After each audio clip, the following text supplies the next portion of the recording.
स्वयं भगवान विष्णु के होश उड़ गए जब एक भक्त ने उनके चेहरे पर लोहे की भारी रॉड दे मारी और चिल्लाया, मेरी सेवा में बाधा डालने का यही दंड है।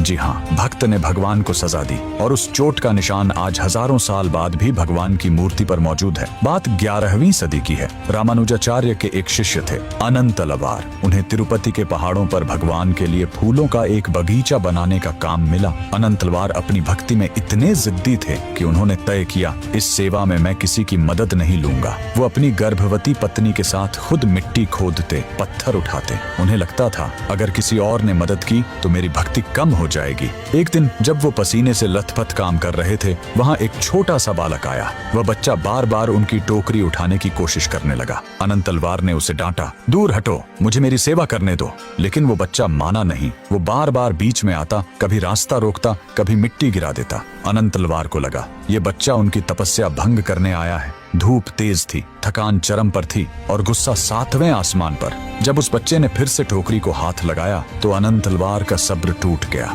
उन्होंने आव देखा न ताव, हाथ में रखी वही भारी लोहे की रॉड उस बच्चे की तरफ पूरी ताकत से फेंक दी। रॉड बच्चे की ठुड्डी पर जा लगी। वो बच्चा रोते हुए मंदिर के अंदर भाग गया। अनंतलवार ने सोचा कोई गांव का शरारती बच्चा होगा। शाम हुई, वो पूजा के लिए मंदिर पहुंचे। जैसे ही पुजारियों ने गर्भगृह का दरवाजा खोला, वहाँ खड़े हर शख्स की चीख निकल गई। अनंतलवार के पैरों तले जमीन खिसक गई। सामने भगवान वेंकटेश्वर की मूर्ति थी, लेकिन उनकी ठुड्डी से टप टप खून टपक रहा था। तभी अनंतलवार समझ गए वो कोई साधारण बच्चा नहीं था, स्वयं भगवान थे जो अपने भक्त का बोझ कम करने आए थे। अनंतलवार रोते हुए भगवान के चरणों में गिर पड़े।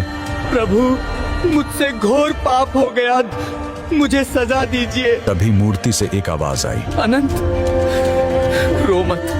ये चोट मेरे लिए फूलों से भी कोमल है, क्योंकि ये तुमने अपने अधिकार से मारी है। लेकिन याद रखना, ये घाव अब हमेशा रहेगा, ताकि कलयुग में दुनिया को पता चले कि एक सच्चे भक्त का हक भगवान पर कितना होता है। अगर आपको यकीन ना हो तो आज भी तिरुपति बालाजी के मंदिर के मुख्य द्वार महाद्वार की दाहिनी तरफ वो लोहे की रॉड लटकी हुई है और आज भी भगवान की ठुड्डी के उस घाव को भरने के लिए वहाँ चंदन का खास लेप लगाया जाता है। भगवान ने मार खाई पर भक्त का साथ नहीं छोड़ा। अगर आप भी इस प्रेम को मानते हैं तो कमेंट में जय श्री हरि, जय श्री वेंकटेश्वर